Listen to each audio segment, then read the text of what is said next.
right? Yes. Okay, got it.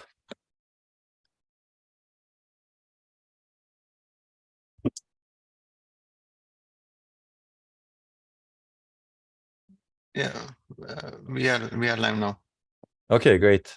Yeah, thank you, Rakesh. And the sound and everything is okay online also?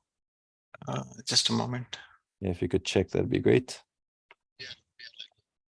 Okay, great. Thank you, Rakesh. And the sound and everything. Yeah, I'm able to hear the sound clearly.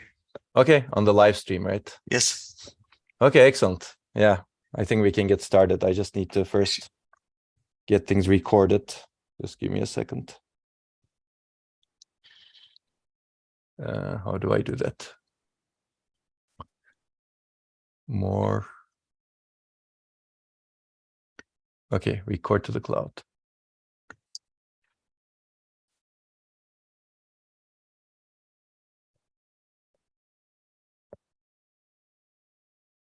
Okay, let's get started.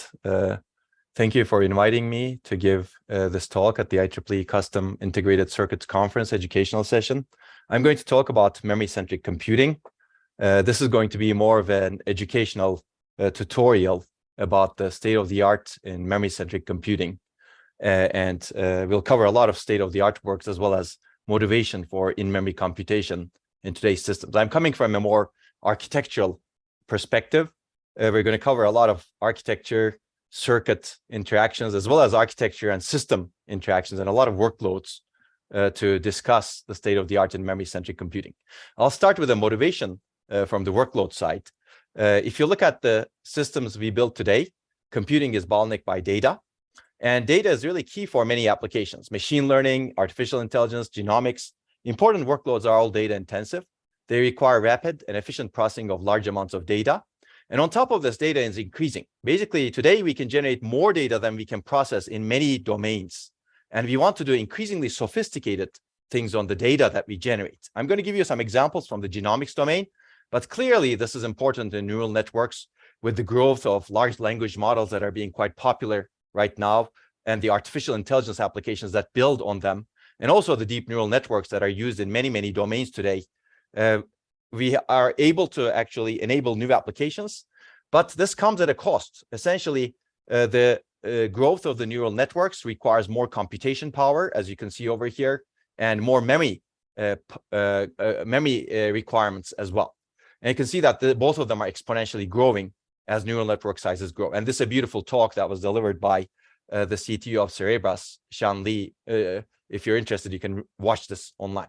So neural networks are clearly one important application that's driving the requirements for higher performance as well as efficiency. But there are many other applications. We see some of these are quite traditional applications like databases, but there's a lot of graph analytics, graph mining workloads that are coming up and that are being used. And in-memory data analytics and data center workloads are actually bottlenecked by data in terms of both performance and efficient energy. On the mobile end, there are also quite a few applications that are very much bottlenecked by data, and data is a performance energy limiter for these applications, like video, for example, that we're utilizing right now. I'm going to talk a little bit about genomics because genomics is an interesting domain where technology has enabled fundamentally increasing data, exponentially increasing amount of data being generated. If you look at this graph over here, that's from NIH, it shows that with the development of high throughput sequencing technology, the cost of sequencing a genome has reduced greatly. And with the development of even newer technologies, the cost is reducing even more. Basically, this is an area where we can actually generate a lot more data than we can process. So you can see the cost of a transistor reducing in terms of Moore's law as a reference point. Basically, the amount of data is growing, but the number of transistors we can place on a chip is not growing as fast in a domain like this. As a result, people are actually generating a lot of genomic data today. And this is true in other domains. In omics, there's proteomics that actually generates even more data, if you will, going forward. Now, the problem is the sequencing data is easy to generate, but not easy to analyze. Basically, we're bottlenecked by how fast we can analyze the data. And that stands in the way of scientific discovery and medical advancements, clearly. And clearly, we need more faster and scalable genome analysis. Is just one application that can be enabled by better data processing in our systems. And I don't want to spend a lot of time on this, but there are many applications that can be enabled with fast and scalable genome analysis. This is an example of a data generator. This is based on a paper that we wrote a few years ago on nanopore sequencing. This is a nanopore sequencing device. It's a great data generator, but unfortunately, it's not a very good data analyzer. In order to analyze the data, you have to move the data that it generates to some other device, usually across the world, and then analyze it with more powerful machines. And as a result, we run into this bottleneck. So this picture is actually similar in many domains, but if you look at the example of genome analysis, we have a very special purpose machine for data generation, and data moves out of that machine to many different places, and then we use general purpose machines for data analysis, which is really slow. So we have a mismatch between the data generation capability and the data analysis capability in our devices today. We have slow and inefficient processing capability and large amounts of data movement that's happening between devices. And this picture is similar for many data generators and analyzers today. We have special purpose machine for video, for example, and we have special purpose machines for click generation on the web. So there's a lot of data that we can generate, but unfortunately, our machines are suffering in the analysis part. So if you're interested in genome analysis, there's a lot of work that we have been doing in this area. More recently, we've organized a BioArch workshop at the ReComb, one of the major bioinformatics conferences. There's a lot to accelerate over here. And one of the acceleration methods is going to be more memory-centric computation, as I will discuss in a little bit. But this is an area that could be interesting to many folks who are attending this conference, because there's a lot of work that needs to be done across the stack to enable fast and efficient genome analysis, including analog computation, in my opinion. So what can you do today? You can actually use FPGAs to do near memory analytics to reduce the data movement between where the data is stored and where the data is processed. And we actually do this in some of our research. We basically worked with IBM to offload some of the computation that is used in genome analysis and weather modeling to an FPGA board that houses a high bandwidth memory like this. So you have reconfigurable logic that's very closely attached to high bandwidth memory. You can reconfigure this logic to specialize for the application.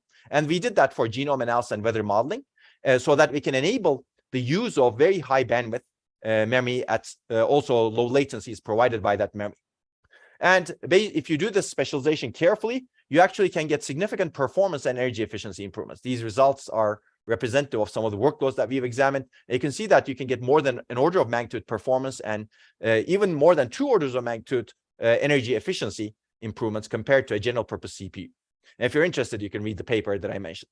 So that was an example of what you can achieve today. We actually have algorithm hardware co-designs to accelerate genome analysis. Usually these are more data-centric designs, as we will discuss. You can also accelerate things in storage in the SSD, for example, by doing some filtering operations in the SSD. I'm going to mention this work later on when we talk about near memory processing. And there are other applications that are coming. If you're mapping sequence to graphs, this actually becomes more challenging, and we've been tackling that problem. And consolidating different stages so that you can minimize the data movement between different stages of the genome analysis pipeline is actually a very interesting direction to minimize the inefficiency that we see in our systems today. There's more work, but I don't have time to go into a lot of these works. If you're interested, you can find the papers online. Base calling is actually a quite heavy data-intensive task today that we need to overcome in existing nanopore devices, especially. But future of genome sequencing analysis is quite bright. There's a lot of interesting things to do here to actually enable mobile devices that can actually do genome analysis in a very efficient way. And if you're interested, there are more talks that we delivered on this topic, both recently and in the past, and I'd be happy to talk about it separately. But I wanted to give you this example as an application or as a workload, as a system that can overwhelm modern machines today. The data generation capability is overwhelming the storage and memory capability of our machines today, as well as the communication capability, and in the end, the computation capability. We may have a very, very powerful CPU, but that CPU is not doing useful work. It's waiting for data to be transferred from another device to the CPU, essentially, usually the memory or storage device. And data greatly impacts the robustness, energy, performance, and cost of our machines. But if you look at a computing system, fundamentally, you need computation, communication, and storage. And if you look at systems today, today's systems are very much computing centered, if you will. The computing unit, which could be a CPU, GPU, FPGA, or an application-specific integrated circuit, is essentially the center of attention where computation gets done. All of the other units, communication and memory storage units, cannot do computation. They're inactive agents. They're there just to store or move data. So this is the processor-centric design. So if you look at a processor-centric design, everything gets processed inside the computing unit, inside the cores of the computing unit, which could be CPUs, GPUs, FPGAs, etc. But everything else, even inside this computing unit, is actually there to store and move data. We have, for example, in a general purpose core, you have lots of caches, more interconnect, more caches, more interconnect, memory controllers, more interconnect, more caches or shared memory, more interconnect, and then storage. So most of the system today in a single node is dedicated to storing and moving data. More than 90% of a single node, in fact, in some cases, more than 95%. Unfortunately, the system is still bottlenecked by memory. This is because data has to get moved into the processor-centric system processors. And if you don't like my picture earlier, this is a picture from AMD. You can see that this green box delineates the caches. So most of the chip is really caches, L2 and L3 caches. This doesn't even include the L1 caches. And the rest of the chip is also about communication, global memory interconnect, for example, over here. That's true. And we're adding more by 3D stacking and adding more caches in a stack manner. We're actually increasing the size of the storage that we have in these systems. And these are really the computing units of the systems. That's true for other systems like IBM. As you can see, most of the system is dedicated to storage. And this is a system that's used in mobile phones, an Apple system. I think of the compute chip as a lot of SRAM. And there's the memory chips that are attached to it, a lot of DRAM. And then there's the darkness over here, which is a lot of storage. So most of our systems are actually dedicated to moving data and storing data today, even though these are called computing units. Unfortunately, even with this system design, data is a big performance energy bottleneck. We did the study together with Google for a few years ago, and we published our findings in the ASPLOS conference in 2018. And we found out that more than 60% of the total system energy is spent on data movement on these applications that I showed you over here. These are general purpose applications, and I don't believe that we stress the system a lot. We more recently repeated a similar study on neural network workloads that are used at Google for edge devices. And we found out that more than 90% of the total system energy is spent on memory in large ML models. I'm going to mention this paper later on because there will be something interesting. We propose basically data-centric designs for these machine learning accelerators that can do near memory computation, as you will see. So my axiom going forward in this talk is that an intelligent architecture needs to handle data well. And we want to build intelligent architectures because we want to rely on them increasingly, and we are actually relying on them increasingly. But if you cannot handle fundamentally data well, maybe we cannot rely on them well also going into the future. The question is, of course, how do we handle data well? I believe there are at least three major directions over here. We need to ensure data does not overwhelm the components that we design via intelligent algorithms, architectures, and system designs. I'm going to talk a lot about that in this talk. But I believe that there are two other synergistic and important directions that we need to follow. I'm not going to spend a lot of time in this talk, except for mentioning them right now. Basically, we need to take advantage of vast amounts of data and metadata that's moving through the system to improve the architecture and system level decisions we make.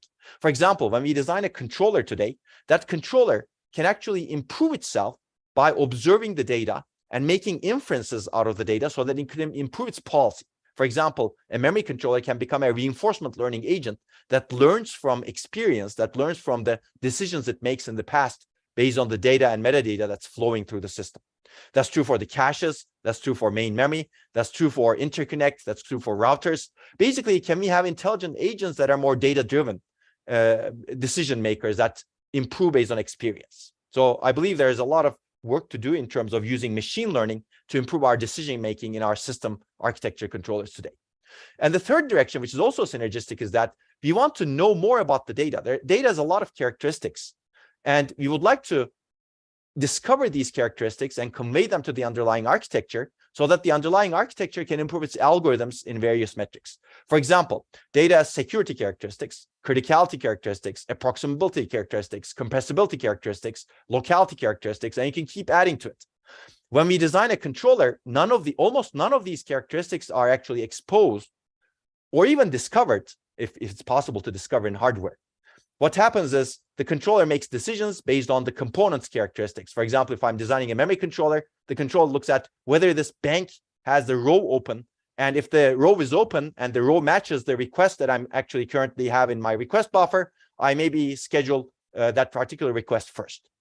But wouldn't it be nice if I actually knew semantic information about the data that this request is accessing?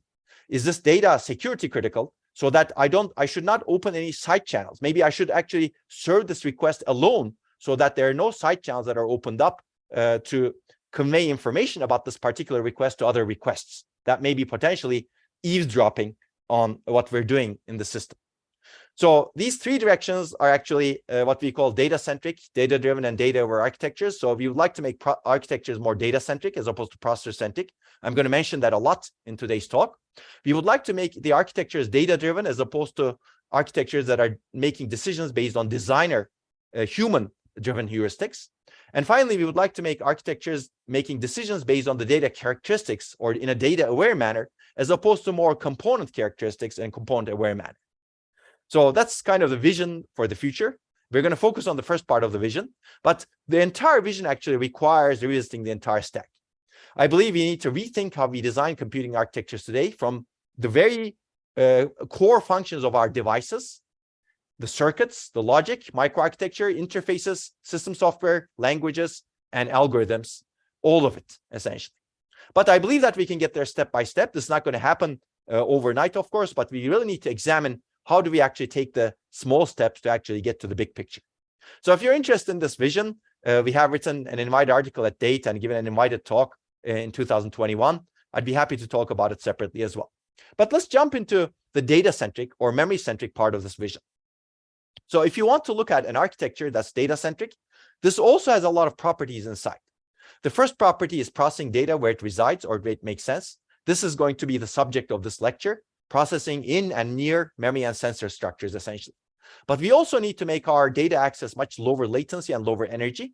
I think we need to put more effort into new devices, new circuits that can enable low latency and low energy data access because data is vast. We also want lower cost data storage and processing. And I believe there's a lot to do over here in terms of enabling higher capacity memories at low cost, including compression mechanisms and hybrid memory mechanisms that I'm going to briefly discuss. On top of this, we need to intelligently manage data. So we will need intelligent controllers handling many different properties for data, robustness, security, cost, performance, etc. But let's jump into this first part. I call this processing data where it makes sense. Essentially, let's process data where the data is generated or stored, as opposed to being required to move the data into a computing unit, which is a processor, essentially. Today, we have no choice. We have to move the data to computing units. But why don't we have choice across the entire system? And we have a lot of places where the data is generated, sensors, for example, where the data is acquired or generated. And then we have a lot of big places where the data is stored, like the storage, main memory, and then even the SRAM units inside the processor. So we should be able to have processing capability all across these parts, essentially. That's the idea. And this is not a new idea. The original idea of processing in memory was developed in the 1960s, and these are some initial papers. If you find out new papers, please let me know. This is an early paper from Kautz, and this is a paper that was published by Harold Stone concurrently, let's say, in 1970. These papers argue for near memory computation, and I will define this terminology in a little bit. Essentially, these papers were ahead of their times, but over time, people have actually tried to make this idea happen to some level. Unfortunately, it did not take off. So why should we re-examine this idea, this 50-plus-year-old idea today? Basically, I think today we have nowhere to escape. We're having problems with memory technology that we never had before. And we're having problems with our applications and systems and metrics that we've never had before.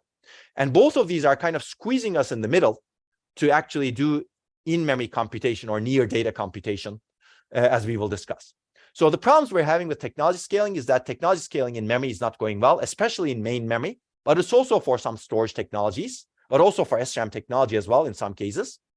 For example, we have the RowHammer problem that I'm going to briefly mention, but we have other problems as well. So many scaling issues actually demand some intelligence in memory so that we can actually have intelligent controllers overcoming those scaling issues. So we're actually being pushed to have intelligent computation and control mechanisms inside the memory. On the other hand, the applications and systems are also pushing us heavily because we have a huge data access bottleneck today. Energy and power are bottlenecks as they were never before. And data movement energy dominates computation energy in today's systems. And today we need performance, energy, and sustainability all at the same time. We do not want a trade-off between them. And we can actually improve all metrics by minimizing data movement. As a result, we can actually cater to the demands of the application and systems by minimizing data movement. So we're kind of squeezed in the middle. Now let's take a look at, that's exactly why the processing in memory landscape today commercially is very interesting. Basically, we have 3D stacked memories where we can actually do computation inside the logic layers. Micron had been experimenting with automata processing where they do actually some computation inside the row buffer of DRAM. And more recently, UpMem company introduced this general purpose computing chips that have processors next to each bank in DRAM. So they heavily modified DRAM to put a general purpose processor. Samsung has introduced similar mechanisms inside a DRAM chip, but this is more specialized for machine learning. I'm going to mention these later. SK Hynix also introduced similar mechanisms, processing mechanisms inside the DRAM chip, specialized for data processing and machine learning. Samsung and Meta together put together a memory buffer chip that actually can do computation for recommendation inference in a module like this. And Alibaba also introduced their own DRAM chip that can do recommendation inference with some specialized computation units inside the DRAM chip. So you can see that processing in memory landscape today is growing, and even technologies like DRAM that are very cost sensitive, people are experimenting with processing capability inside the DRAM chips. And there are many, many other experimental chips and startups that I do not have the time to talk about. I believe ISSCC and CICC conferences have a lot of papers related to this that you may look at that do processing inside the SRAM, for example, as well as processing inside emerging memory technologies that I will mention later on. So let's talk about why this is happening today. Basically, we have a huge push from technology. Memory scaling is not going well, technology scaling. As a result, industry is examining controllers close to DRAM, and industry is open to new memory architectures, emerging memory technologies, for example, as well as new ways of adding value into memory, such that you can do, for example, computation inside the memory, such that the memory has new values. And this is not a new problem. Memory technology scaling issues were real. And this is one paper that we had written for the International Memory Workshop as an invited talk. And we argued that these technology issues are going to become much worse. And we need to take a systems architecture perspective to actually solve these issues. And we've been actually examining this for a while. We did some studies, for example, in this particular case with Facebook. We analyzed the memory errors that they have in all of their fleet across the entire world, all of their data centers, production data center servers. So we analyzed lots of memory chips, lots of servers essentially. And you can see one of the results that we have obtained using this correlational data. We basically see the chip density on the x-axis. This is the DRAM chip density that's employed in the server. And the relative server failure rate based on some normalized number that you need to figure out based on reading the paper, because it takes too long to explain. But you need to normalize the data because this data is not across all of the servers. Essentially, the takeaway is that as the DRAM chip gets denser, the server failure rate increases. Why? Because a denser DRAM chips means smaller DRAM cells that are packed together in a smaller area. As a result, there's a lot more noise in these DRAM cells, so the DRAM cells are much less reliable. And this reliability takes its toll at the application layer in terms of errors and server failure rate. So clearly, as memory scales to smaller technology nodes, it becomes unreliable. And this is one data point that you saw. So we actually did designed a lot of infrastructures to understand these issues. These are FPGA-based infrastructures where we actually design memory controllers. And these memory controllers that are programmable enable us to test different properties of the DRAM device. And we did a lot of testing. I'm happy to talk about that and refer you to papers. We built a lot of memory testing infrastructures that look like this, where we can actually control the timing, temperature, and voltage of DRAM access, essentially. And while we were doing these studies, together with Intel, we showed that you can predictably induce errors in most DRAM memory chips today because of a phenomenon known as RowHammer today. I'm going to briefly mention this because it's an example phenomenon that's very clearly demonstrating the technology scaling problems we're having with DRAM. So what's the problem? The problem is essentially read disturbance. Whenever you access a row in DRAM, you need to apply high voltage to that row. This is called opening the row. And this essentially disturbs the cells that are around it, around that row. Now, if you want to access some other row, you need to apply low voltage. Now, if you keep doing this repeatedly, this is called an activate and pre-charge, high voltage, low voltage. If you do high voltage, low voltage, high voltage, low voltage, activate, pre-charge, activate, pre-charge, activate, pre-charge, activate, pre-charge repeatedly, enough times before the cells get refreshed, it turns out in existing DRAM chips, you get bit errors or data corruption in physically adjacent rows. Of course, the vulnerable cells get corrupted, basically. And we call this the hammer row. We call these the victim rows. And we show that in more than 80% of the chips that we tested at the time in around 2012, we were able to induce these errors. Today, the problem is even worse. Essentially, all chips are fundamentally at the device level vulnerable to the RowHammer effect. And this is a technology scaling problem because in the past, in older technologies, we were not able to perform enough activates within a refresh interval to induce these bit errors. Over time, as cells became smaller and closer to each other, this read disturbance effect, read disturbance noise, if you will, became much stronger. As a result, we can actually induce these bit flips by only performing thousands of activates. And this number is actually reducing. So this technology scaling problem is not going away. It's becoming much worse. And this technology scaling problem can actually create a widespread system security vulnerability, in addition to being a robustness or reliability problem. And you can see that people are writing articles like this. Forget software. Now hackers are exploiting physics because people can exploit these bit flips to take over a system. I don't have time to talk about this, unfortunately. This is a fascinating problem. More recently, in last year's IMW workshop, International Memory Workshop, I gave a tutorial on story of RowHammer. If you're interested, you can take a look at it. And there's a shorter version of this also. But more recently, actually, there's more happening in this domain. And I'm going to talk about that very briefly, but I will not spend a lot of time. But basically, these reliability issues are real, and they actually demand intelligence in the memory controller. If you're interested, you can actually read more papers. And this is one of the more recent papers that we were invited to write to the ASP DAC conference in 2023 that talks about some of the outstanding issues over here. So I'm going to go back to this, but this problem requires intelligent controllers to detect which rows are being hammered and to make sure that this doesn't cause adverse effects like bit flips, for example. And this requires intelligence in the memory controller. And this intelligence is growing.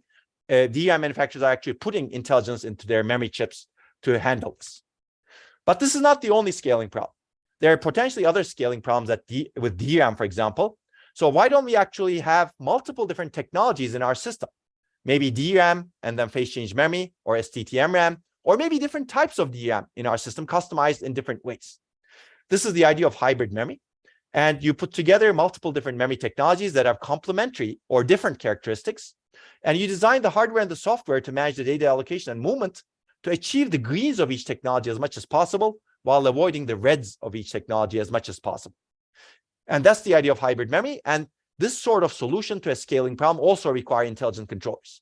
You need to really have intelligent controllers that understands the characteristics of the devices, different devices, and the characteristics of the applications and the access patterns, such that these controllers can allocate the data in the appropriate device. So you can see that scaling problems can actually require intelligent controllers here as well. So that's my takeaway, basically. Because of this push, technology scaling push from circuits and device, we need intelligent controllers. And this is an example intelligent controller that we actually devised to prevent RowHammer. This was recognized by Intel as a Hardware Security Academic Award finalist in 2021. But industry is also writing papers about this too. This paper was written by Samsung and Intel in about 2014. And these are two companies that don't normally talk to each other without armies of lawyers, if you will. And at the same time, while we were exposing the RowHammer problem, these folks said that we're having difficulties with DRAM technology process scaling, and we cannot solve these alone at the device level or even circuit level. We should really co-architect controllers and DRAM together such that the controller fixes some of these problems. And that's an example controller that we discussed earlier to fix RowHammer. In this year's ISSCC, industry actually finally acknowledged the problem with a paper. This is a paper from SK Hynix, as you can see. It basically talks about their solutions to the RowHammer problem. Some of the solutions resemble the solutions that we have advocated in the past. And if you're interested, I recommend taking a look at this paper. This is the abstract of the paper. Well, actually, the first paragraph of the paper, if you're interested.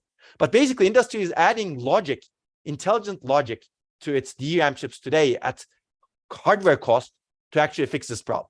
And you can see some of the logic based on their illustrations in their paper. There are other industries also doing this. This is a paper that was put on archive by Samsung this year again, that talks about some RowHammer solutions that they're adding to their chips. And some of these also resemble the solutions that we have proposed in the past. You can also do other things with intelligent controls. It's a paper that we published at Micro a few years ago again. This basically shows that you can identify uncorrectable errors in DRAM chips by having an intelligent controller that can profile the errors in DRAM. Now, you may say that, oh, these intelligent controllers are actually not new, and you would be right. We have actually been designing intelligent controllers for NAND flash memory for decades. Why? Because the technology scaling has never been that good in NAND flash, in the sense that whenever you manufacture NAND flash, a lot of the bits don't work. You really need an intelligent controller that adjusts the voltages, that does error correction, and that does many, many things to actually make sure that the data that you get out of the device is corrected and with minimal errors. So this is an example intelligent controller that we've been working on, and we actually do a lot of work on flash memory as well. And this is one example paper that we were invited to write in 2017 on this topic. If you're interested, I find this fascinating. But I believe going forward, main memory actually needs this direction as well. And it's already happening with RowHammer, for example. I believe it's going to happen more. Now, you may say that emerging memory technologies are going to solve this problem. We're not going to have a lot of technology scaling issues. I wish you were right. Unfortunately, all of the memory technologies that we know today, and we've been working on emerging memory technologies as well. This is one of the first papers that we wrote on the topic. Unfortunately, all of the memory technologies that we know today have deficiencies that require intelligent memory controllers. For example, phase change memory has an endurance problem, and this requires an intelligent memory controller, just like the flash memory controllers that we have today. And it also have latency and energy issues that require management as well. So basically, this is my takeaway from the technology scaling push. We need intelligent memory controllers that can avoid many failures and enable better technology scaling. And this is our push from circuits and devices that is actually happening right now near very main memory, where DRAM devices are actually being modified. So that was the technology scaling push. Now let's take a look at the systems and application. And systems and applications push is arguably even worse than the technology scaling push. Basically, in today's systems, data access is the major bottleneck, energy consumption is the key limiter, and data movement energy dominates computation energy today. I'm going to look at these with data soon. But before I move on, maybe we should be taking a step back and thinking about what kind of a world do we want in the future? Do we want a world that looks like this, very clean, because our computing devices are actually very clean? Or do we want a world where computing devices are actually wasting a lot of energy and causing sustainability problems? And this is important because computing devices are going to be a large fraction of the energy consumers going into the future. Data centers are already up there, but we'll have billions and billions of devices that are actually consuming energy out in the field as well. So I believe that we would like to have energy efficiency and sustainability going into the future, but we also would like to have high performance. We're greedy. We want all at the same time. The question is, how are we going to get all at the same time? I believe we should identify what we're doing wrong. So in today's systems, data access is the major performance energy bottleneck. But unfortunately, our current design principles exacerbate this data movement. They cause great energy waste. And they also cause great performance loss. Why? Because data is processed far away from where it's generated or stored. Basically, you have to move everything to the processor. And clearly, this requires a lot of performance overhead. And this fundamentally requires some energy overhead because you have to go through many, many interconnects, right? And energy-hungry interconnects. So to overcome the performance overhead of this data movement, we actually complicate our systems a lot. What do? We basically make our systems complicated by adding many, many levels of caches, many, many levels of prefetchers, heavy levels of out-of-order execution, and heavy levels of multi-threading. Essentially, all of these mechanisms are there to tolerate the long latencies of data movements. Unfortunately, these techniques do not always work. In fact, in many applications, they do not work very well. As a result, they compound the energy waste.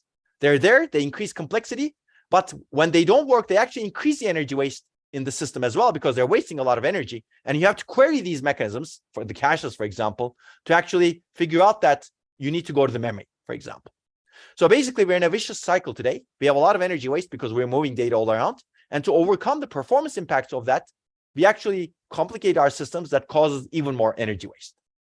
So the problem at the heart is that the processing of data is performed far away from the data. And we should really get away from this mindset. So that brings me back to the picture that I showed you earlier. computing system a computing system today is very processor-centric. All data is processed in the processor at great system cost. Yet we know that we're bottlenecked by memory. This is an article by Dick Seitz in 1996, as you can see. He was the chief architect of alpha processors, and he entitled the article by saying it's the memory stupid. Basically, he says that we designed this flagship processor, alpha processor at the time. It's capable of finishing 4 instructions per cycle, per clock cycle. Unfortunately, in this important database workload, which we thought we designed this processor for, it's actually finishing 1 instruction every 4.7 cycles. So it's operating at less than 5% of its peak bandwidth. Why? It's waiting for data to come back from memory. And he finishes the article saying that I expect that over the coming decade, memory subsystem design will be the only important design issue for microprocessors. Now, fast forward a little bit. This is data from my own PhD thesis. Together with Intel, we measured based on the applications that they were using to design their processors with at the time.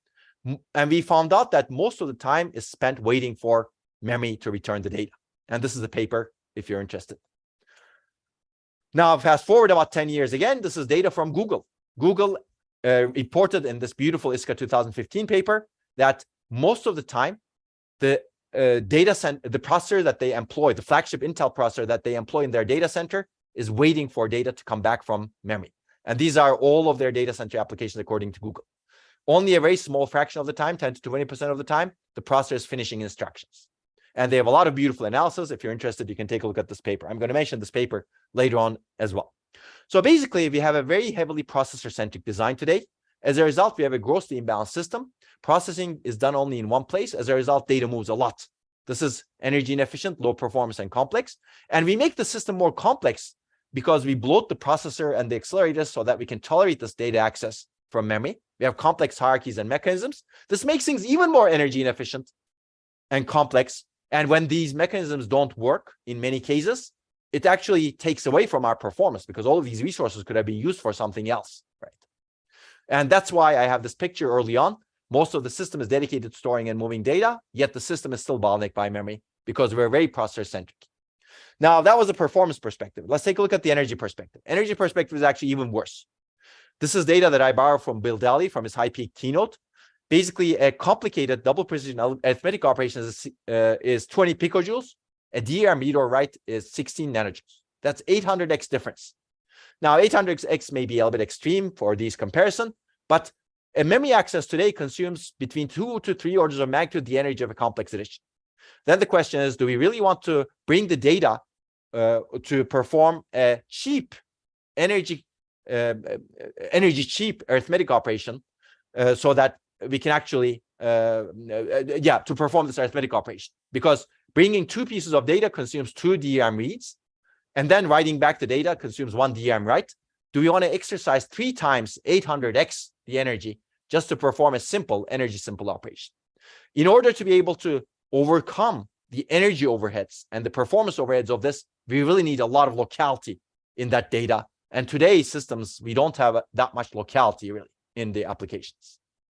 Okay, that was an expensive arithmetic operation. If you look at a cheaper arithmetic operation, like a 32-bit integer addition, the numbers look even worse. Basically, a memory access is much, much more the energy of a simple integer addition, 6400x in this, according to this particular paper. And there are many papers written about this that corroborate these results. So that's why we have a lot of energy waste in our systems. More than 60% of the total system energy is spent on data movement, as we have shown with this work with Google. And more recently, with analyzing the neural networks, we saw that more than 90% of the total system energy is spent on memory in large machine learning models. Okay, so basically, if you look at this, we do not want to move data in our systems. If this is the trade-off, we do not want to move data. To be able to do that, we need a paradigm shift to enable computation with minimal data movement, and enable capability to compute where it makes sense, where data resides. It could be SRAM, it could be DRAM, it could be flash memory, it could be routers, it could be the interconnect, it could be the sensors. Basically, we would like to be able to enable computation wherever the data resides and where the data is generated. This is the fundamental move to a data-centric architecture, and that's what we'd like to achieve. But this requires a paradigm shift, no question about that. But I'm not going to take the paradigm shift to the extreme. I'm going to treat this as an accelerator. Basically, we will still have the processor, And the processor will ask questions to memory that stores a lot of data. And we're going to focus a lot on main memory in this talk because main memory is very, very interesting. Today, we can store a lot of data in our main memories. So the processor asked the main memory, can you execute this query for me for this data, on this data? And the memory says yes, and returns the results. That's the idea, basically. But even with this simple idea at a high level, we have many, many questions. How do we design the compute-capable memory and the controllers? How do we design the processor and the communication units? How do you design the software and hardware interfaces to enable this? And how do you design the system software compilers and languages? And how do you design the algorithms to fit the computation capability inside the devices, which may be analog computation capability also, as we will discuss? And how do we rethink the theoretical foundations of computing to enable all of this in a theory-friendly manner? So if you look at this picture, we have work to do across the devices to algorithms, because we need to look at compute-capable devices at the very, very low levels, at the very basic levels, and algorithms to take advantage of those compute-capable devices. Now, I will mention that we need to actually rethink the theoretical foundations of computing also, because if you've taken the theory of computing course, probably you've counted operations. The big O notation to quantify algorithmic complexity, for example, essentially counts operations. But maybe that's not the most important thing. If you're a compute-centric system, maybe. But if you're a data-centric system, then we should really have a data-centric theory of computing where data is more important than the counting of operations, which are not costly, as we have seen earlier. So for those of you theory-oriented, it's good to think about this as well. And there needs to be a theory of analog computation as well, in my opinion. So with this backdrop in mind, hopefully I motivated the real need for processing in memory today. I'm going to refer you to this paper for a lot of detail. This needs to be updated further, but we've been updating it over the years. I'm going to mention some things from this paper, as well as some things that don't exist in this paper in the rest of this tutorial.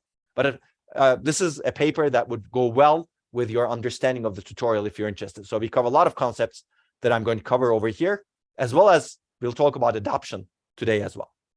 But if you're also interested, we actually run a processing in memory course that you can attend live online. And you can find earlier editions of the course as well. We keep improving it. And we're going to have another incarnation. Actually, we have another incarnation right now in spring 2023. And we're going to have another incarnation in fall. So with this backdrop in mind, I will also say that we need to think differently from the past approaches. In the past, we didn't think a lot about adoption of processing in memory. Today, we need to be careful about how to adopt these ideas, because we can design any kind of hardware, but that hardware needs to be used by the programmers, meaning that we need to really think about how the software stack should change to take advantage of the hardware. Okay, I'm going to talk about that a little bit later. But let me first classify the two approaches to processing in memory today. I believe there are only two fundamentally different ways of approaching processing in memory. One is processing using memory, and the other is processing near memory. I'm going to describe processing near memory very briefly first, and then focus on processing using memory because it's the longer term. Processing using memory is longer term because it's much more disruptive. Whereas processing near memory is already happening, I think, in real systems, as we will discuss, or as we've already discussed actually briefly, but we're going to discuss more. So let's take a look at the differences between these two. In today's systems, processor is here, memory is here. They're basically far away from each other. Processing near memory says, put processing units, computation logic, closer and closer and closer and closer to the memory. It could be inside the memory chip. It could be next to the bank. It could be inside the subarray. It could be in a logic layer in 3D stacked memory. It could be in the memory controller, but gets nearer and nearer and nearer and nearer to memory so that you minimize the data movement cost. That's the idea.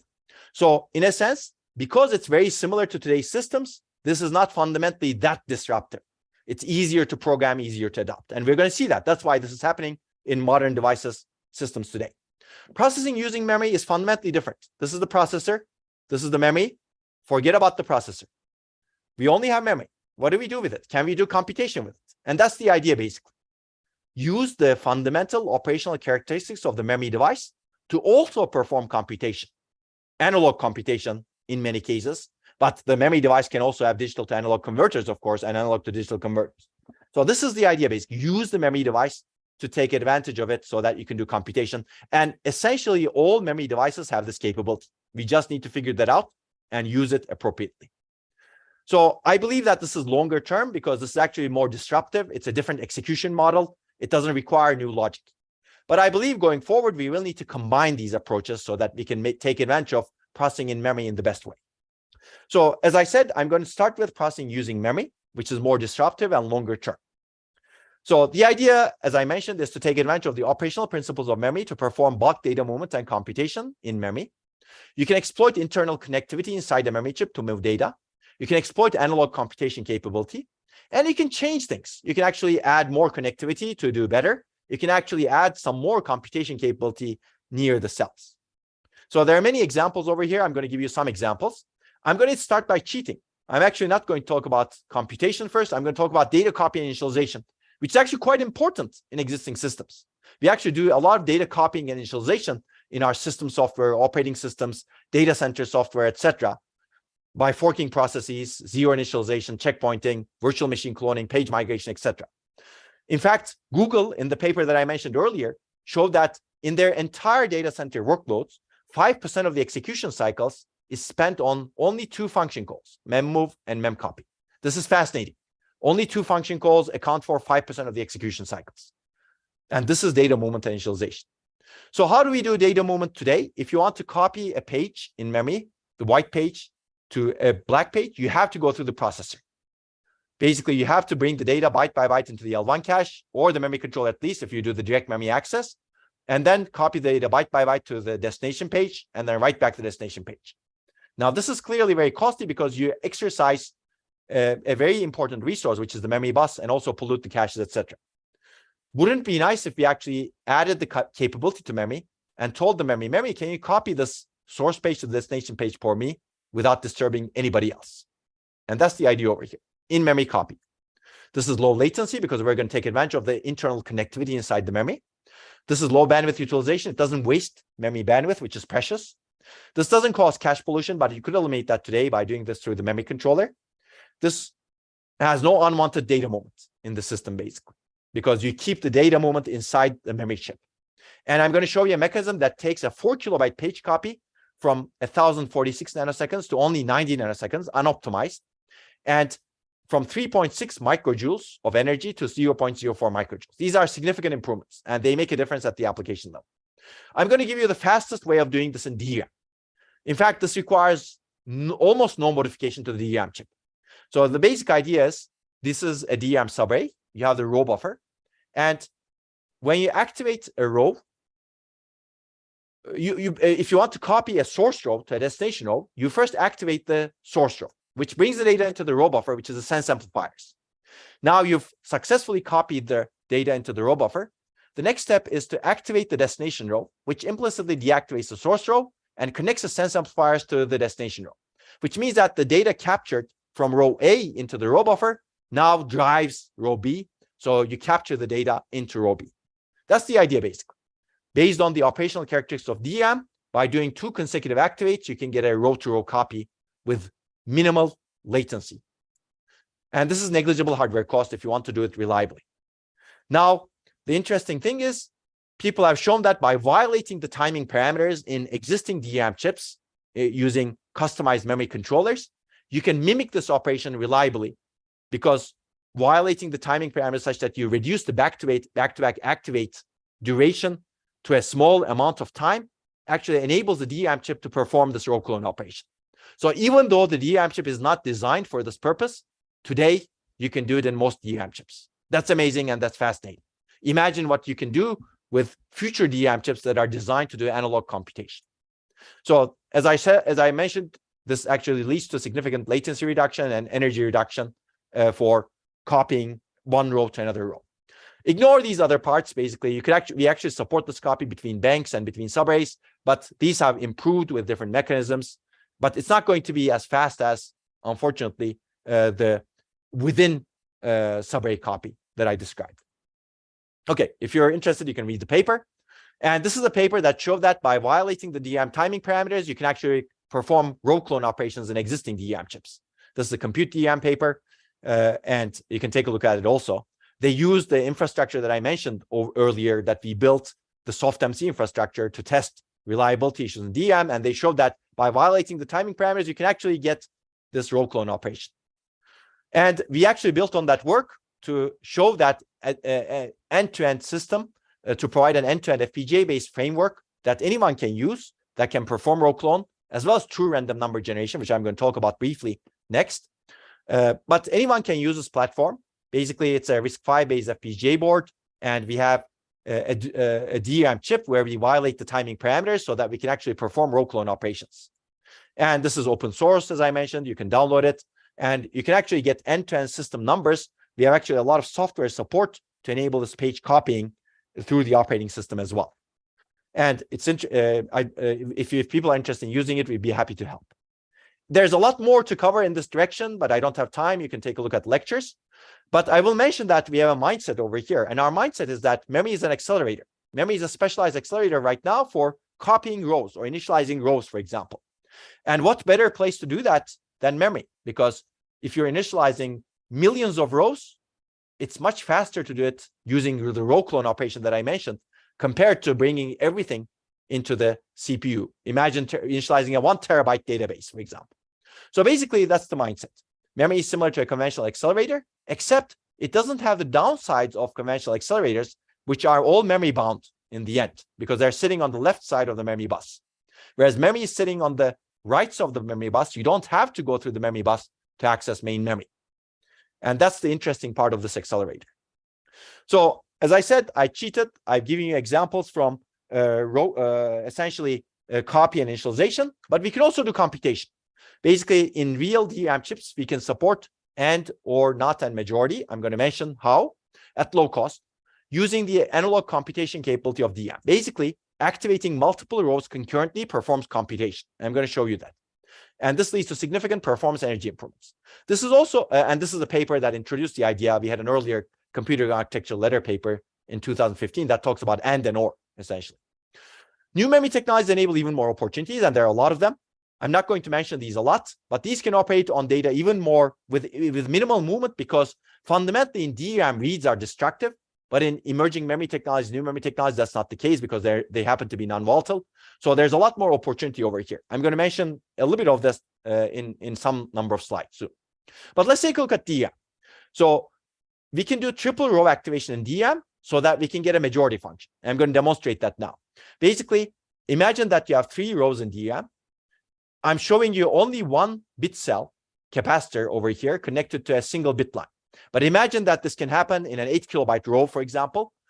So you can actually do the operation that I'm going to describe across 8 kilobytes of data. And you can get a bitwise majority function across 8 kilobytes of data. Now imagine that you could do this across thousands of subarrays in DRAM. You could be operating on 8 million bits in parallel in a single cycle, let's say. Now, what's the idea? The idea is to concurrently activate 3 rows, which connects the capacitors concurrently to the bit line. In an ideal circuit scenario, if at least 2 of these cells are charged, you get the charge state at the end. If at least 2 of these cells are discharged, you get the discharge state at the end. In this particular example, at least two of these cells are charged, so you get the charge state at the end. So the final state is really a bitwise majority function. Bitwise majority function is a beautiful function. You can actually build a lot of algorithms on top of it, especially if you have an inverter also. But you can also express the bitwise majority by setting C to 1. If you set C to 1, you get the OR of A and B. If you set C to 0, you get the AND of A and B. And now you have bitwise OR and bitwise AND. And these were introduced in our 2015 paper. If you're interested, you can take a look at it. At that time, we didn't have the NOT. But if you don't have the NOT, you're not functionally complete. So if you look at the complement of a value, if you activate 1 row, the complement of the value is actually on the other end of the sense amplifiers. So you actually already have a NOT function in DRAM because of the sense amplifier. But we don't have anywhere to put it. So we actually propose taking this value that's on the other end of the sense amplifier and feeding it to a special row that has the complement of the value that you read. Essentially, you can get the complement easily in DRAM as well, but you need to pay some hardware cost. We don't add any new logic to perform majority, AND, or not. All of this logic already exists in analog formation, based on charge sharing principles, or because we already have the sense amplifier in here.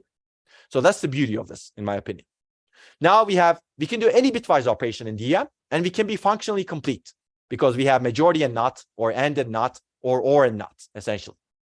Which means that if we rethink our algorithms, we can implement any algorithm using the substrate. And that, I believe, is completely true.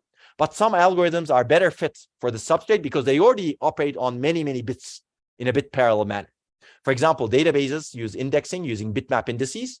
Some databases are actually designed to maximize bitwise operations, bitweaving. I'm going to show you an example from this. Some web search engines are written to actually maximize these bitwise operations, Microsoft Bitfunnel engine, for example. And there are many, many other operations that use bulk bitwise operations, or applications that use bulk bitwise operations. I'm going to give you an example from Bitweaving database. This database was developed in 2013 at the University of Wisconsin. And we basically ported this database and the queries to our simulator that can simulate Ambit. And we found out that by adjusting this database and taking advantage of the bulk bitwise operations and our DRAM-based execution substrate, you get significant performance improvements. And the energy improvements are also followed. Now, the important thing to realize is that these operations that we propose, this triple row activation, can be mimicked in some DRAM chips by reducing the timing parameters. The Compute DRAM paper that I mentioned earlier from Micro 2019 builds on this work to show that in a small set of DRAM chips, they could actually show that you could do in DRAM bulk bitwise and OR operations. They couldn't do not, they could do majority. So you could actually do and, or, and majority, but they couldn't do not. They couldn't show the not because that requires changes to the circuit.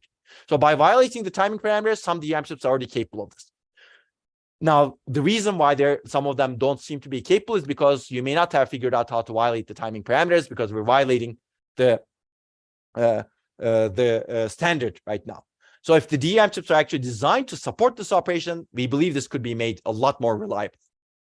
So that's why we actually propose in the bulk bitwise execution engines, and you can read some of the papers. Now, how do you make this more programmable?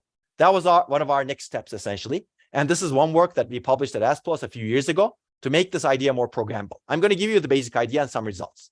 Basically, a user can specify any desired operation. This could be matrix multiplication. This could be convolution. This could be anything, essentially, as long as you specify it using and or not logic. We have a way of converting that into the majority and not logic. And using majority inverter graphs, we can optimize this majority not logic. We actually use some prior work that was developed for quantum computing for this purpose at EPFL. Then using this majority and not logic implementation, we convert that to DRAM sequence of DRAM commands: triple row activation, pre-charge, activate, row clone, these operations. Basically, we form a microprogram that can implement this function, user inputs, essentially. And we associate that microprogram with the bulk bitwise operation using a new instruction in the instruction set architecture. And when the user actually uses this instruction in their program, this microprogram that's associated with that instruction gets called. The instruction gets shipped to the memory controller, and the memory controller essentially executes the instruction according to the microprogram. Now, there are more details over here in terms of memory row allocation, etc. That is handled by our mechanism SimDRAM framework, and I'll refer you to the paper. So this makes things a lot more programmable, and any operation can now be executed using this analog computation substrate in DRAM. Okay, the paper has a lot more detail in individual components. So based on this, we actually get much better performance and energy efficiency. We show that on 16 complex in DRAM operations and 7 real-world applications, we can improve the throughput of real applications and operations across both CPUs and GPUs. And energy efficiency improvements are even higher because we minimize the data movement. And GPU improvements are also quite higher, as you can see. Okay, so I will not go into a lot more detail, but programmability, making the near memory or processing using memory systems programmable is an issue. And there's work that's tackling this. There were actually 2 compiler papers that provide compilation mechanisms to processing using memory systems, one at HPCA and one at PPOP, I believe, this year. So what else can you do? There's actually more you can do in DRAM by taking advantage of the analog computation capability. In this work, we propose lookup table-based execution to implement more sophisticated functions in a, let's say, a simpler way, faster way. And I'll refer you to this paper for more details. I don't have time to go over it. You can actually do more stuff in DRAM. You can have physical unclonable functions. In this paper, we discovered that by reducing the timing parameters, by reducing the latency with which you access a DRAM chip, you can induce errors in particular bits. And these particular bits form a signature of the device. So you can actually use this to identify the device, which could be useful for authentication purposes or attestation remote attestation purposes. And we don't have time to go over it, but DRAM can be used for security purposes with this. DRAM can be used to also generate random numbers. I mentioned that our PyDRAM framework actually shows that. You can actually download our PyDRAM framework and test it for yourself. Basically, in this work, we showed that when you reduce the timing parameters to access DRAM, some cells fail randomly. You profile and identify those cells and use them as random number generating cells. So you can actually generate random numbers at high throughput, low latency, and low energy by using these random number generator cells. And we actually showed that by activating 4 rows concurrently, you can actually generate random numbers even at even higher throughput. But this requires end-to-end system design, so you will need to design the system to take advantage of these random number generators. And PyDRAM system enables that by doing a random call, you can actually get a number from an FPGA that modifies the DRAM controller to violate the timing parameters to generate the random numbers and supply to the application. So it's fascinating, I think. I will spend a little bit of time for in flash. So you can actually do some of these operations inside the flash chips, inside SSDs. This is also fascinating. Basically, we showed in this recent work that you can do these operations, bulk bitwise operations, reliably. I'll give you a brief summary. This is really the first work that enables multi-operand bulk bitwise operations in flash, in NAND flash, using single sensing in circuitry and high reliability. You get significant performance, energy efficiency improvements compared to the state of the art, as you can see. And this is low cost and requires no changes to flash cell arrays. I'm going to give you the basic idea. Basically, imagine that you have 32 operands and you want to take a bulk bitwise end of these operands inside the NAND flash chip. These are pages in flash. What we do is we can do a multi-word line sensing operation that simultaneously senses all of these 32 bits in a column in each bit line. And basically, you get the bulk bitwise end of all of these operands that are large, let's say. And we make this accurate by eliminating row bit errors and stored data that I'm not going to talk about over here. So what is the basic idea? Basically, if you simultaneously activate multiple word lines in the same block in a flash cell, in a flash bit line, this is equivalent to the bitwise end of the stored data in the word lines, essentially. You can convince yourself by actually going through this. I don't have time to go through it because we're going to cover some more stuff. If you do it, if you simultaneously activate multiple word lines in different blocks in a flash cell, you get the bitwise OR of the stored data in the word lines. So this is fascinating. Now we can immediately have bitwise AND and bitwise OR in flash. You can make this reliable, but you can also have other types of bitwise operations by leveraging existing features of NAND flash memory. You can have NOT, for example, using the inverse read function. You can have NAND, NOR, XOR, and XNOR. And more details are in the paper as to how you can get them. And in our paper, we do a real device characterization. And we show that both intra and inter-block multi-word line sensing operations require no changes to the cell array of commodity NAND flash chips. And both operations can activate multiple word lines in real DRAM chips in real devices. For example, you can have a 48 input AND, and you can have a 4 input OR at the same time with small increase in sensing latency, less than 10%. And we have a mechanism that significantly improves the reliability of computation results. We observe no bit error rate in the tested flash cells when we perform these computations. So I believe this is very promising. You can see that an old technology like flash can be used to actually do bulk bitwise execution in the analog domain, as you can see. But the signals are converted to digital based on the operational characteristics of the flash memory. So we already have the digital to analog converters and analog to digital converters that exist in flash memory and DRAM to support these operations. Okay, so a similar mechanism exists in non-volatile memories. This paper talks about how to do this in non-volatile memory technologies, and they show that using multiple row activation, you can get row clone operations as well as bitwise operations, just like we showed in our earlier works, and they show good results. Okay, non-volatile or some emerging memory technologies have crossbar array structure, and this enables other types of analog operations. I will quickly go over this because there have been a lot of work that is published in conferences like ISSCC as well as CICC that show this capability. Basically, this crossbar array can be used to perform dot product operations using the analog computation capability. The key idea is we use Kirchhoff's laws, and Kirchhoff's laws dictate that bitline current is a sum of products of the word line voltage and the cell conductance, or 1 over cell resistance. Now, this is computation that's done in the analog domain inside the crossbar array. We need peripheral circuitry for digital to analog and analog to digital conversion of inputs and outputs. Let's take a look at this quickly. Basically, this is the matrix structure, and each cell is programmed using some resistance, and these cells may be programmed using the weights of a matrix, for example. So it's in the analog domain. Now, you can input a vector using voltages in the analog domain over here, but you can convert the digital voltage to the analog domain also. And once you input the voltages, the bit line current that you get is the sum of the voltage on the first word line and the conductance of the resistor or the cell that's attached to that word line bit line intersection, plus the sum of that, as well as the word line voltage over here multiplied by the conductance in the second cell over here.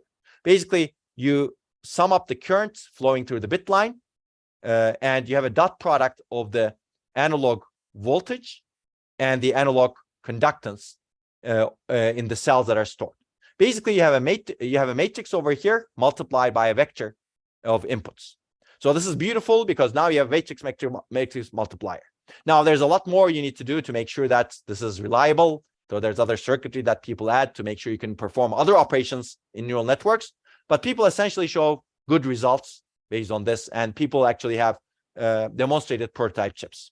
I will not go into more detail, but this is essentially the core of the idea. And I will refer you to some papers that were published initially in some major conferences and journals, as you can see, but I don't have time to talk about this. There's a lot of potential in this area, but in general, this area requires more reliability investigation. That's true for DRAM as well, DRAM-based analog processing, but that's even more true for the non-volatile memory-based analog processing or processing using memory. Okay, that brings me to the next part of the lecture or tutorial, processing near memory. So we have covered processing using memory. Now let's take a look at the easier approach, let's say, where we actually have a processor and we put the processor closer and closer and closer to memory as much as possible. So we're still going to treat memory as an accelerator in this case, but now we can actually customize the system. So when we first started looking at this, we actually were very interested in accelerating in-memory graph analytics. And I'm going to give you some results related to this because graph analytics is very interesting. You get frequent random memory access and you have little amount of computation to cover for it. So this is actually very much memory bottlenecked. And we designed a system that takes advantage of 3D stacking of memory and logic. So this is one example, hybrid memory cube, but HBM, high bandwidth memory, is another example. You have a logic layer under many memory layers, and the logic layer is connected with high bandwidth, low latency, low energy connections to the memory layer so that you can actually process lots of data inside the logic layer. And other three-dimensional technologies are under development. There's monolithic 3D systems. There are systems that use carbon nanotubes, for example. These are very, very interesting, and they can enable even higher throughput connections between memory and logic. So they can actually enable near memory computation in a much better way. So at the time we were doing these studies, we had hybrid memory cube. So this paper that was published in ISCA 2015 that talks about hybrid memory cube. But the basic idea is you have a hybrid memory cube that looks like this. Internally in the logic layer, you divide into volts, and each volt has a DRAM controller as well as a processing core. And this processing core can process data that comes to it, as well as it owns the data that's on top of its stack. So we have a distributed system of connected hybrid memory cubes that looks like this, and we attach it to a host processor, and we use this as an accelerator. Basically, the host processor can offload the graph computation on top of this distributed system of cubes. There needs to be some graph mapping. The graph needs to be partitioned across this distributed system, and within each of these cubes in the logic layer, in the memory layers. Essentially, what we do in the system is we minimize the data movements by shipping functions to the data. If a graph node needs to be updated, then we ship the function to be executed to the graph node, to the processing core that houses the graph node on top of it. So communications are done through remote procedure calls, which is very similar to the distributed system programming that is used in data centers today. So it's messaging based. We also add some prefetching mechanisms to take advantage of the very high amounts of bandwidth between the memory layers and the logic layer. So this is what we call tesseract, three-dimensional hypercube, essentially. And the idea is essentially providing near memory computation by function shipping to the data, as opposed to moving the data to the function. Okay, I don't have time to go through detail, but this is a full system design. If you're interested, you can read our ISCA paper that's mentioned over here. But this system is very different from traditional systems that have the processor and memory dichotomy, all of these systems have that. Tesseract looks very different. Processor and memory are coupled to each other, and you have a distributed system of that. As a result, the processors have access to very large amounts of memory bandwidth, as you can see over here. These are old numbers from 2013. Today, things have improved even more, but the difference remains. If you need to go off chip to access memory, your memory bandwidth is very low. Okay, so we basically reprogram these using the programming model that we have discussed, and on 5 graph processing algorithms, we demonstrate significant performance improvements. So you can see the performance improvement is significant, and energy improvement is also similarly significant. Later works actually built on our work, and they've shown that by improving the load balance of the system, improving interrupt processing, improving data mapping, etc., you can get even higher improvements that are closer to 2 orders of magnitude in terms of performance and 2 orders of magnitude in terms of energy. If you're interested, you can look at the papers that build on this work. Okay, so this is one example of a near memory accelerator that's specialized somewhat for graph processing. We actually didn't specialize it too much for graph processing, but it could be specialized even more by turning those general purpose cores to reconfigurable logic, for example, or application specific integrated circuits that are somewhat programmable. So there's more work to be done in this area because there's a lot of promising results, as you can see. Now I'm going to mention what we can do inside the storage. So memory is very interesting, but storage is even more interesting for very large data sets. And there are cases where we have huge data sets in our systems today. And more recent work, we actually targeted this problem. If you want to do genome sequence analysis today, you need to bring a lot of data to the computation units, main memory, and caches. Today, there's a lot of computation overhead, and there's also data movement overhead. Compute-centric accelerators tackle the computation overhead. Some of these actually also data-centric inside the main memory, but they're not storage-centric. So unfortunately, data movement overhead remains. In fact, as you reduce the computation overhead, data movement overhead from the storage system actually becomes exacerbated because it becomes a bigger fraction of the entire execution time, entire energy consumption. So how do we tackle this? Basically, the idea here is do some of the tasks inside the storage. In terms of the genomic data processing, we filter some of the genomic reads that do not require complicated computation inside the storage system. So we have an accelerator inside the storage system that does filtering, and you send only what's really necessary to the computation. It's the tough tasks. So what are the tough tasks? Basically, what can you eliminate? You can eliminate exactly matching things easily. And you can also eliminate non-matching things that you can determine relatively easily. I'm not going to go into the details of this because it becomes more application specific as well. But that's the basic idea. This fixes the data movement overhead problem from the storage system. And it actually makes the system a lot more energy efficient as well. And in our data sets, in our evaluations, we see that there's a significant speed up, as well as there is a significant energy reduction. So we actually get both performance and energy improvements that are very significant. And I'll refer you to the paper for more detail. And we are doing a lot more work in this area, and we see even higher benefits today compared to the past. Okay, I've already mentioned the work that we've done with Google in terms of consumer devices. I'm going to go through this relatively quickly. Basically, we wanted to understand the energy consumption as well as performance overheads in real workloads like this. And we found out most of the system energy is spent on data movement. And we also find out that a significant fraction of the data movement actually comes from simple functions. We can actually implement lightweight logic for these simple functions inside the memory. We can have small embedded low power cores or small fixed function accelerators or reconfigurable logic essentially. In this paper, we show that by offloading these important functions to the processing in memory logic, we can reduce energy by more than 2x and improve performance also by more than 2x. So these numbers are not as impressive as what we did earlier, but we're not changing a whole lot in the system as well. We're just offloading some important functions that we deem to be important. So what is that? What makes a function important? It's very much data bound. So let's take a look at this.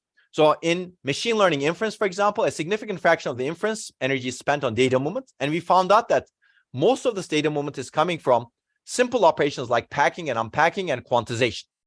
And these are actually operations that you can perform inside the memory with relatively little computation overhead. And we do that, and we see significant benefits in machine learning inference. And for more detail, you'll have to read the paper. We analyze a lot more workloads over here. And these could be actually studies that could be motivating some of the work that you may potentially be doing in in-memory computation. So we've actually shown a lot of studies where you can actually do truly distributed GPU processing with processing in memory. You can have processors next to GPU. You can have simple GPUs and logic layers of memory stacks. I don't have time to go over a lot of these, but I'll basically flash some papers and you can actually find these slides. You can improve pointer chasing in 3D stack memory by reducing latencies. You can accelerate dependence cache misservicing. You can accelerate prefetching mechanisms. You can accelerate weather prediction modeling, stencil computation. You can accelerate approximate string matching. You can accelerate sequence to graph mapping. You can accelerate base calling and read mapping by doing them in processing in non-volatile memory, as this paper does, and time series analysis. So a lot of interesting applications, including graph pattern mining. In this particular work, we develop an instruction set architecture that's beneficial for processing in memory systems for graph mining. And we show that you can do this. You can actually improve performance by processing using memory as well as processing near memory for graph pattern mining. So these are actually very fascinating applications, I believe. Database systems can also benefit from processing in memory, and we show that in this recent work. I'm going to mention this paper a little bit more than the others. I mentioned this earlier. We did the study together with Google, looking at Google neural networks. Basically, in this work, we analyzed state-of-the-art machine learning accelerator across 24 edge models, edge machine learning models. And we found out that a monolithic accelerator, as was used at Google at the time, operates significantly below its peak throughput and energy efficiency because it's not doing well in memory access handling. Because we have a monolithic design, the TPU accelerator is very inefficient. It becomes very much data bound. And the idea over here is to have heterogeneous accelerators that cater for different types of layers in the neural network. And two of these accelerators are going to be data-centric, near memory, and one of them is going to be compute-centric. And if you actually design this nicely, you can improve both performance and energy significantly, as you can see, over these models that are used in real life. We can also improve costs by reducing the area. So 3 different accelerators are actually cheaper than one monolithic accelerator, as we show in this paper. So let me quickly go over this. Basically, we analyzed these 24 edge neural network models, and we found out that there's a significant variation in terms of layer characteristics across these different models. You can see the parameter footprint of different layers, as well as flop per byte arithmetic intensity. There's a huge difference across them. And these are linear scales, so log scales, as you can see. And there's, even within each model, layers exhibit significant variation in terms of their characteristics. So up to 200x and 244x variation in terms of intensity, as well as arithmetic intensity. So basically, we show that a monolithic accelerator that caters for all of the different types of models and layers is not good enough. We need to have different accelerators that cater for different families of layers. And in our paper, we specifically designed 3 accelerators that cater for 3 different types of families. One of them is compute-centric, and 2 of them are near memory accelerators, as you can see. And we customize the data flow for the different layers. For more details, please take a look at the papers, but you need to identify the layer families in some way. And we find out that some layer families are a lot more compute-centric, compute-heavy, and some of them are a lot more data-centric, data-heavy, data-intensive, if you will. And this is our analysis. This is an example of energy reduction that you get by actually using Mensa. You can see that this is the baseline with high bandwidth memory. High bandwidth memory helps a little bit, but doing near memory computation using Mensa helps a lot more. These are some intensive models, long short-term memories and transducers. These are actually very, very DRAM intensive, as you can see. More than 90% of the energy is spent on off-chip interconnect and DRAM. This is actually huge compared to some of the CNNs, for example, convolutional neural networks. So it's important to really identify which applications are bottlenecked by what, and emerging machine learning models that are actually becoming bigger and bigger are actually more bottlenecked by DRAM, as this picture shows. And we also have throughput improvement results in the paper, but you can take a look at the paper for more details. Latency is also in the paper. So this basically shows that by understanding the workload characteristics, we can drive data-centric designs in a much more effective way so that we can actually improve performance, energy, and area efficiency all at the same time. So I already discussed this work where we improved the performance of weather modeling as well as genome analysis using FPGAs. I will not have more time to discuss this, but you can refer to the earlier discussion. But all of these examples show that we're revisiting the entire stack. We're really co-designing algorithms together with logic and architectures, and sometimes devices as well. I believe we need to do this, but we also need to have mechanisms to get there step by step. And there's a lot more examples in our paper. If you're interested, you can take a look at it. And there are other papers that we have written. This was published in IBM Journal of Research and Development in the special issue for hardware for artificial intelligence. Now I've covered both directions, processing using memory and processing near memory. Hopefully, I've given you a lot of hope and examples of how this can benefit real applications and real systems.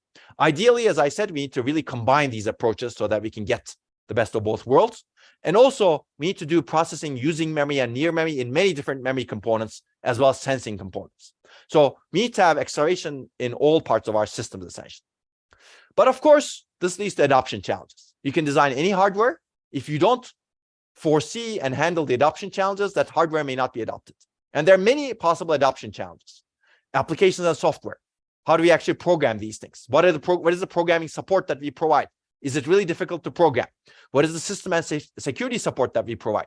How do we handle coherence? Does the programmer need to deal with it? How do we support synchronization primitives? How do we support virtual memory isolation and communication interfaces? There are a lot of questions over here, and I'm going to mention briefly the papers that may tackle them, that are tackling them, but we don't have time to go into details. We need to ease the programming effort by enabling runtime and compilation systems so that we can actually do a lot of these under the hood without worrying the programmer. And we need to have better infrastructures to assess benefits and feasibility of different mechanisms.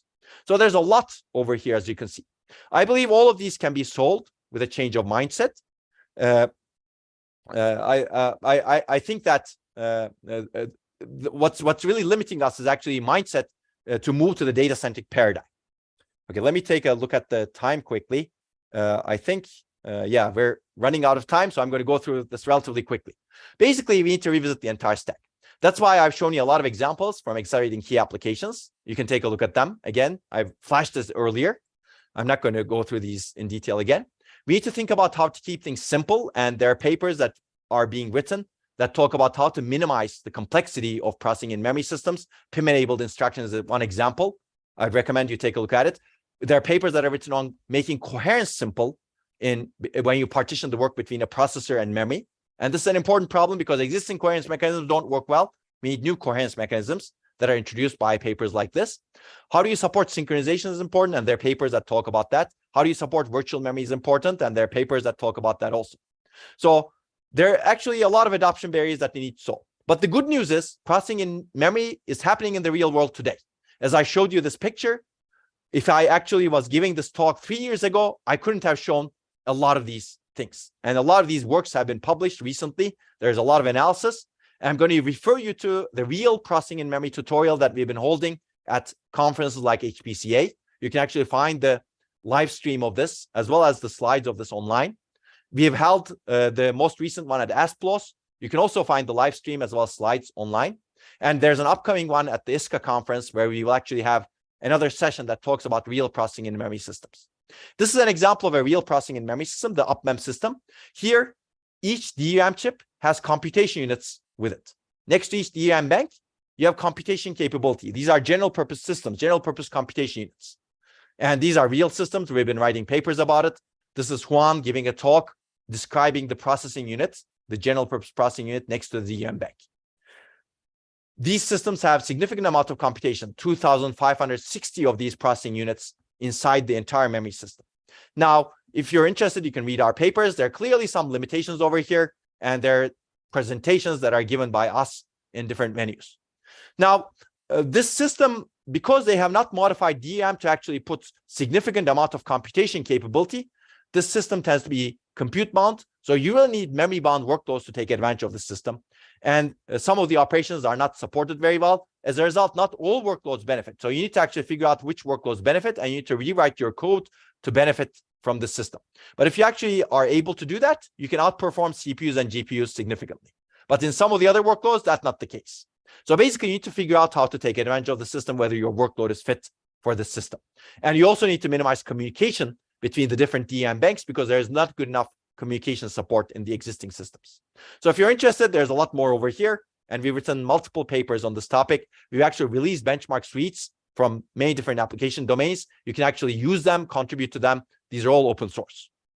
And we actually have a lot of talks and tutorials on this. Okay, we also perform machine learning training on real PIM systems. This is actually going to be presented at the ISPAS conference next week. But basically, if you want to do machine learning training on a real PIM system like this, you need to optimize the data representation carefully. You need to use lookup tables to implement complex functions because the architecture doesn't support them. You need to optimize data placement and layout for streaming. If you do that, you can actually get large speed ups and large energy efficiency improvements. And if you're interested, you can read our ISPAS paper. We actually have the repository online as well, or you can watch some videos that are past. We have been looking at different multiplication, sparse matrix vector multiplication on real PIP systems as well, and we've been reporting results. And we actually have a library that anyone can use that does different levels of data compression, uses different types of data types, data partitioning, synchronization, load balancing. So we basically have a full suite of sparse matrix vector multiplication kernels. And if people are interested, they can improve it, and they can look at our comprehensive analysis of this, of these libraries on a real processing in memory system. And this is Christina giving a talk about this, and you can find this online. Now, I should also mention that UpM is not the only company. Some other companies, major DRAM manufacturers, have moved toward the direction of specialization. This is FIM-DRAM. Samsung introduced this processing in memory system under HBM, high bandwidth memory, and they basically add instructions to support multiply and accumulates fast. So it's a very different mindset from UpM. It's not general purpose. It's there to accelerate matrix vector multiplication, or matrix multiplication, basically. And again, I'm not going to go through this in detail. They have ISSCC papers, they have ISCA papers that talk about this, and you can find out that information from the ISSCC paper, for example. This system is a module-based system. You actually have a buffer that can process, that is on the module, and there are many DRAM chips. And this buffer has customized mechanisms to perform recommendation inference. This was designed by Samsung together with Facebook or Meta. And again, you can read papers about this. SK Hynix has more recently introduced a similar system like to Samsung's, but it is more capable, in my opinion, to actually perform matrix vector multiplication and other data processing tasks. And you can find more information about this from our tutorial, ASPOS 2023 tutorial, where SK Hynix gave a talk about the system, especially the system architecture and software stack, but also the design of the system. As I mentioned earlier, Alibaba has a PIM recommendation system where they modify the DRAM chips. So there's a lot of action that's going on in the industry, in the real world also, and this is very promising, but we will need to keep the action going so that we can actually take advantage of these systems. I'm going to skip this part. Basically, in order to be able to use processing in memory, you need to identify which functions benefit from it. And I'll refer you to this work that does that identification. We actually profile lots of applications over here and identify what makes an application bottleneck by what, and which bottlenecks fit better processing in memory. And again, in this particular case, we consider processing near memory, so you can take a look at it. Applications are classified into 6 different classes based on a methodology.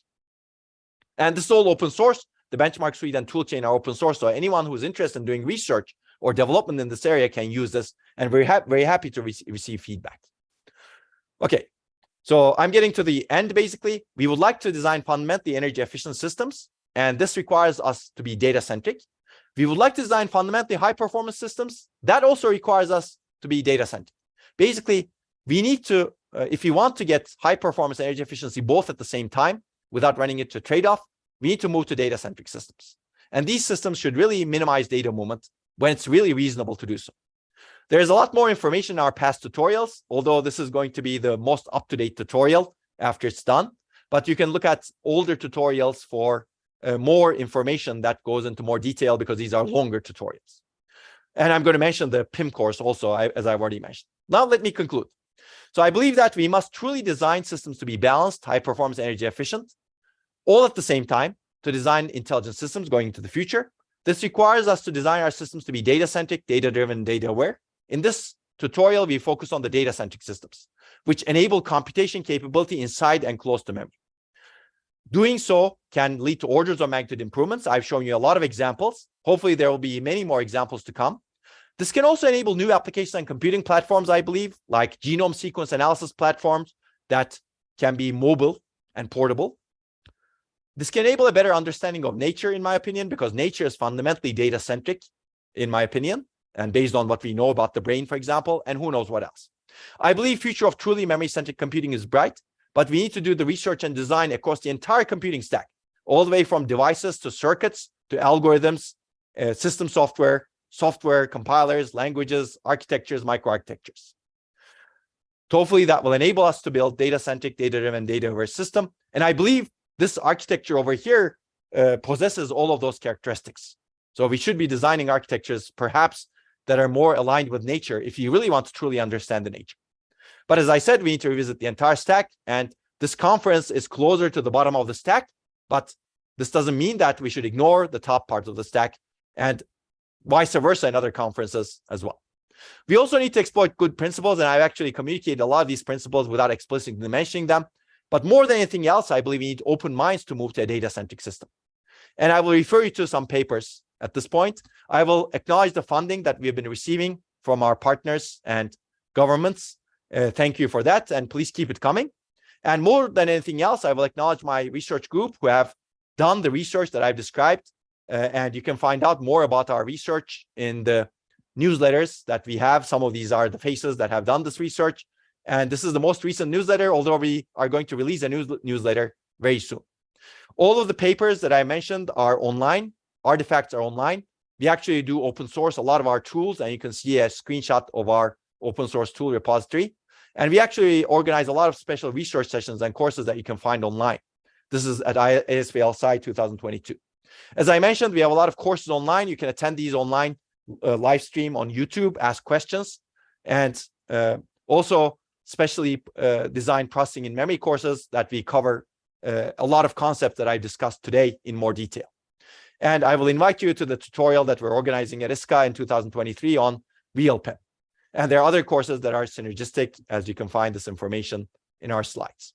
So all of these slides will be available on my website as well as the CICC webpage. With this, I will end this talk, and I will be happy to take any questions offline when this airs at CICC. And thank you very much for your attention. And if you don't get a chance to ask your question online at any point, please feel free to email me. My email is on the slide, and you can easily find it online also. And we'd be happy to receive any feedback about the work as well as the open source tools that we have been releasing. Thank you.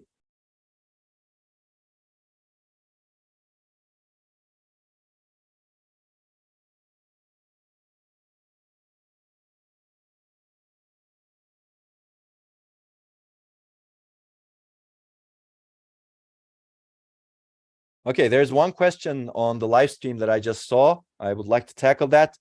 Somebody asked, does performing the operations in memory with real NAND flash chips require modification to the peripheral circuitry? And the answer to that, at least the way we do it in the Flash Cosmos papers, no. It does not require modifications to the peripheral circuitry as much, but you can take a look at the paper for more detail because it really depends on the operation that you do. But the simple and or operations that I've discussed do not require modifications because these can be done with the multi-word line sensing from the flash controller itself.